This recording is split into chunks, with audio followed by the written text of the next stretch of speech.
JP here with JPisCichlidCRAZY. I know I said I was going to do Species Sunday, obviously on Sunday.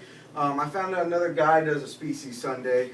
He's a planted tank guy and does all different types of species, so I'm just going to go ahead and make it Species Monday, let alone the Super Bowl was yesterday too, so I was definitely not doing a video on the Super Bowl, especially with how shitty that game went.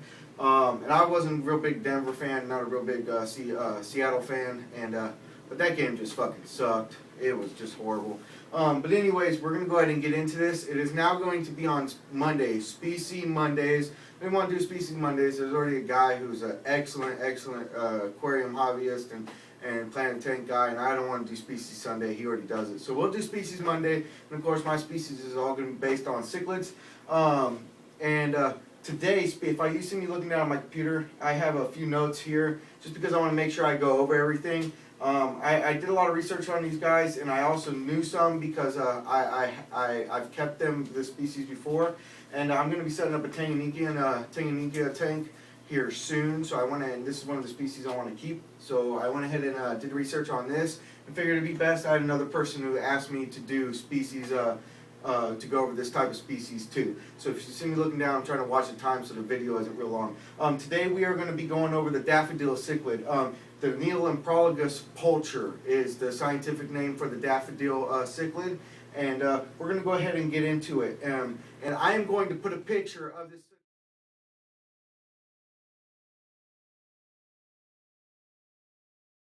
Alright guys, I'm back, and here we go. The Daffodil Cichlid,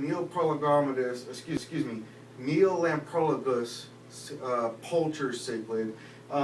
Once this cichlid is full grown, into adulthood, they're going to show a lot of blue on their fins. They're going to have a nice blue tip on their fins, and they're also going to show hints of blue and yellow washed spots on their fins. It's going to be a nice on their top and bottom fins. It's going to be a nice blue tip, and then they're going to have a nice blue and yellow wash to that too. Once they're full grown, of course, their fins grow real long and wavy, but like any other Tanganyika cichlids, they take a long time to grow. They don't grow quick like South and Central New World or Malawi or Mbunas or peacocks. They don't grow fast like those.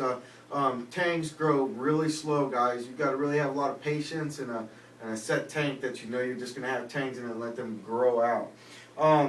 Again, a way to kind of get a species gender on these guys when they're small is the males usually tend to grow a lot faster on the Daffodil cichlids than the females.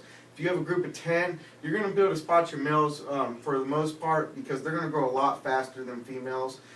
They're just like the Pichardii cichlid, and I have I'm going to go over that in a minute. And I have a pair of those, and the male just sprouted out, and the females barely grow on a centimeter.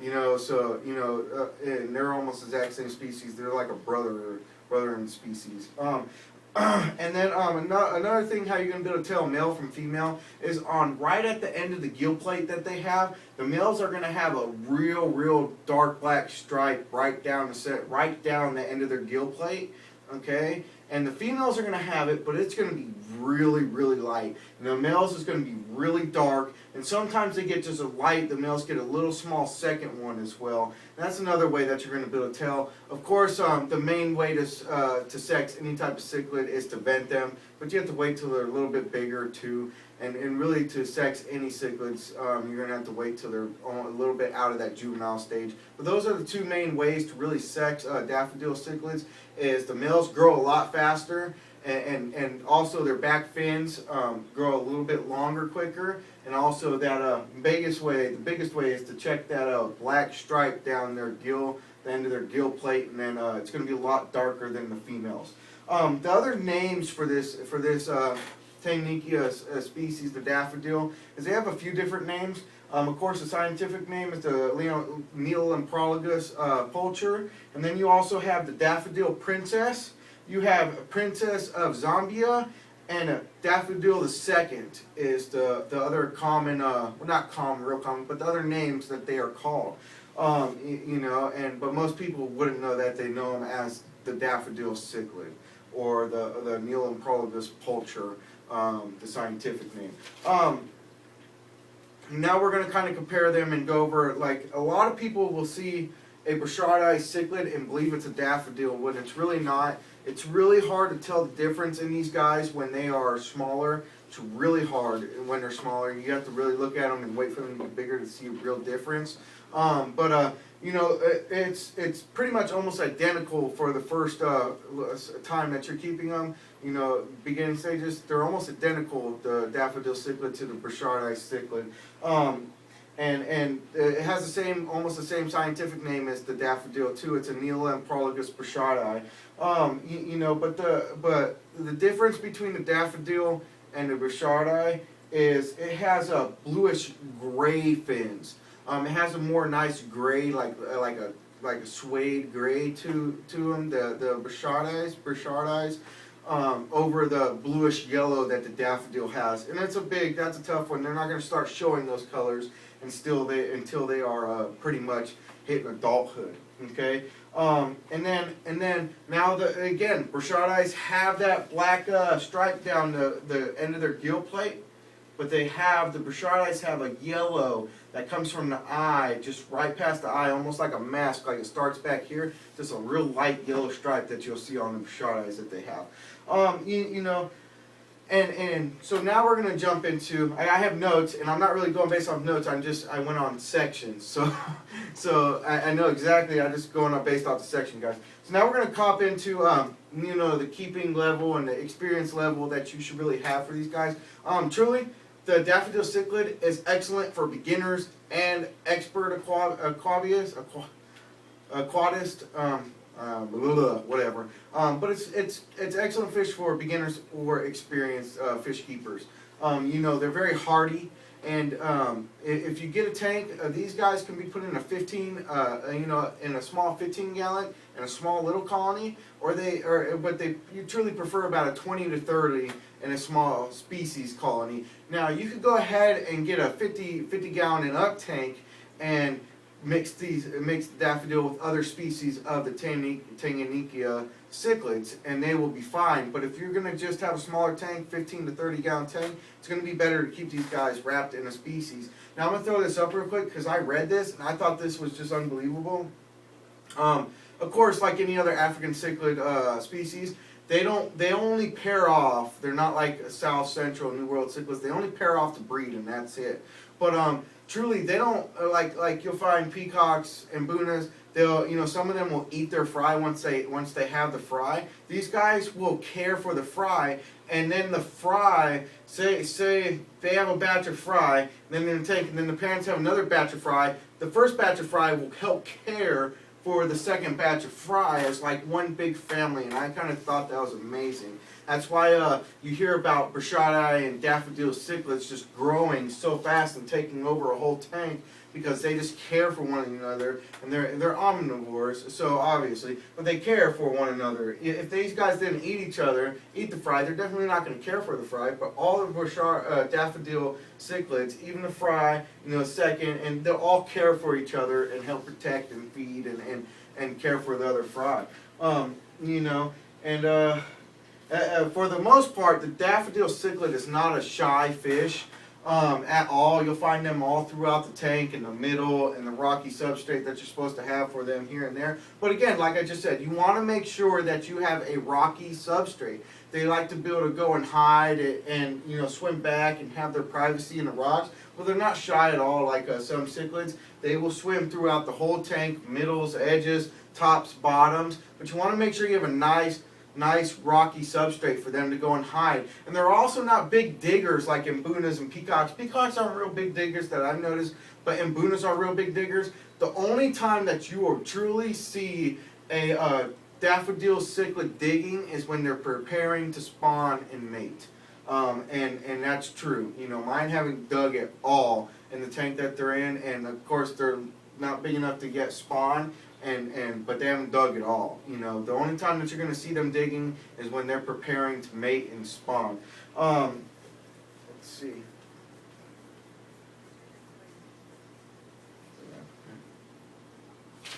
Over that, man, I'm hitting it all up. Daffodils can reach a size of about 4 to 5 inches. that's standard, and that's after a long time of keeping that cichlid that it'll reach that size. In some cases, and I've seen pictures and all, I did a lot of research for this on stuff that I didn't know, and it's really hard to find stuff on these fish. In some cases, they will hit 6 inches, but it's very rare. And the only time that they actually found a 6-inch daffodil was in an aquarium. They didn't find it out in the wild. Out in the wild, the largest ones that they found were between 4 to 5 inches. So we're going to go ahead and go to foods and feeding and what these guys eat. And like I had said, they're omnivores. Again, it's omnivores, and they feed on plankton and algae. And they will tear up. Mine tear up algae. If my tanks get rocks or getting algae built up on it, they will tear that up and pick at it all day long. Again, plankton and algae. And then once in a while, they really, really, really enjoy a brine shrimp treat. And they will just tear it up. Again, don't feed much. They're not real big cichlids. Brine shrimp will just dirty up your tank. But they truly enjoy that every now and then, a brine shrimp treat. But again, I feed mine spirulina flakes and some algae tablets, and they go crazy for it. You know, I break up the algae tablets real small, and they just sit there and suck on them like candy, and just suck on and nibble them off the ground. And another thing about feeding these fish, and I noticed, is they prefer to be fed small amounts multiple times a day. Like I feed mine 3 to 5 times a day, very, very small amounts. A little pinch. Break it up some because mine aren't that big. They tear it up and they eat just real quick for 5 seconds. They're done, and they prefer that 3 to 5 times a day. That's a fact. We'll hop into aquarium care for Tanganyikian cichlids in general. Okay, and this goes for daffodil cichlids, of course, but this is a general tank care for Tanganyikian cichlids. You know, as far as very, very large water changes like we do on our peacocks and Buna tanks, we drop them down 50% and change them up. You know, they're pretty much fine with that as long as we're caring for the water, putting the conditioner in it, and making sure the pH is level. But as far as Tanganyikian cichlids, they don't like that. You do a good 10. They're not really dirty fish anyways. They don't grow real large anyways, so they're not pooping big tons all over the place. So their tank isn't going to get real dirty, and they're not digging up everything either. So, but they prefer a 10 to 20% probably water change a week, and the reason because that is the Lake Tanganyikia is a very deep lake. It's one of the deeper African cichlid lakes, and so the parameters of that water, the deeper it gets, it's not washing out, coming with new. It's staying the same for the most part of the time that they're in that lake. It's not constantly changing. It's very deep, and the water is just pretty much staying the same, guys. So, you know, don't do large water changes. Don't drop it down like I do or what other people do and do a, 75% or 50% water change. Like I do 50% water change a few times, multiple times a week on my Mbunas, and probably soon on this tank too when it's full.